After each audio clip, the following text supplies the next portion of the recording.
maladie des géologues peut nous faire remonter dans le temps jusqu'à 4 milliards d'années. Il se présente comme un pays ayant une position géographique et stratégique de premier ordre.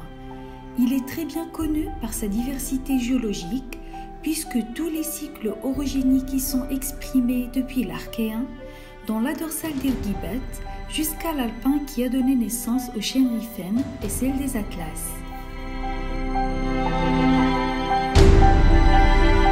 Si l'agriculture est une richesse immuable, prometteuse et stable d'un pays comme le Maroc, elle ne doit jamais faire négliger l'exploitation du sous-sol, qui en devient souvent le complément indispensable en parallèle aux ressources halieutiques du royaume du Maroc.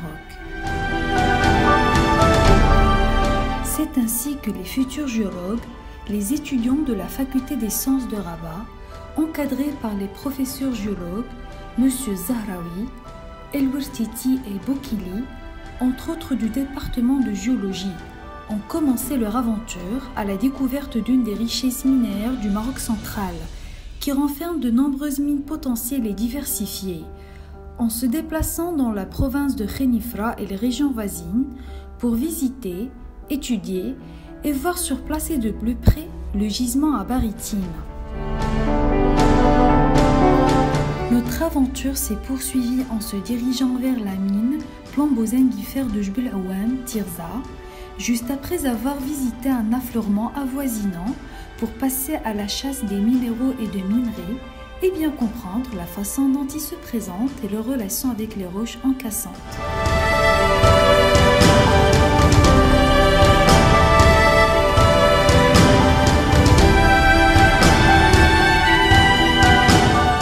Cette mine s'intéresse à l'exploitation du plomb, zinc et l'argent à partir des filons hectométriques, de galène argentifère et de blinde, l'or filonien.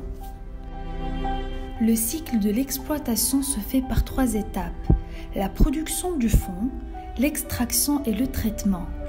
Cette mine exploite 5 filons principaux: filon or, filon signal, filon Igrmaoussar, filon Igerojina et Sidi Ahmed.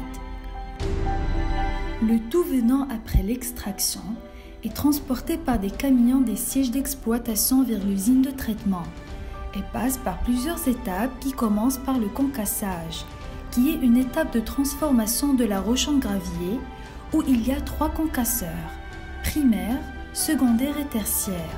Chacun est associé à un crible de maille adapté.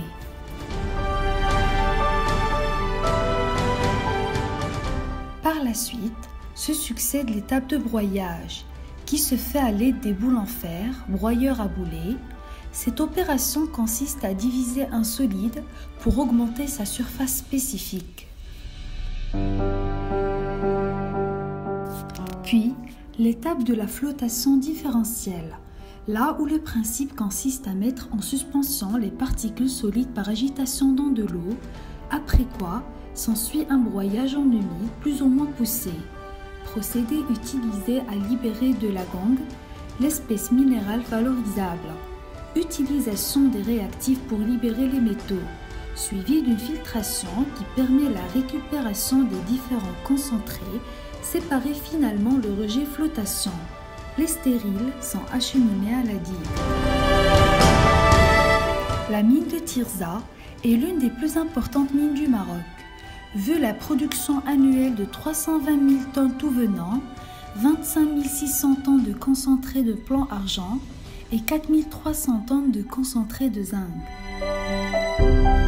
Nous, étudiants et futurs géologues de la faculté des sciences de Rabat, avons toute la responsabilité de faire connaître au grand public à quoi sert de faire des études géologiques et de contribuer par la sensibilisation à la réhabilitation des mines afin de préserver cette richesse et de limiter la pollution et de la mauvaise gestion en militant pour la protection de l'environnement sain.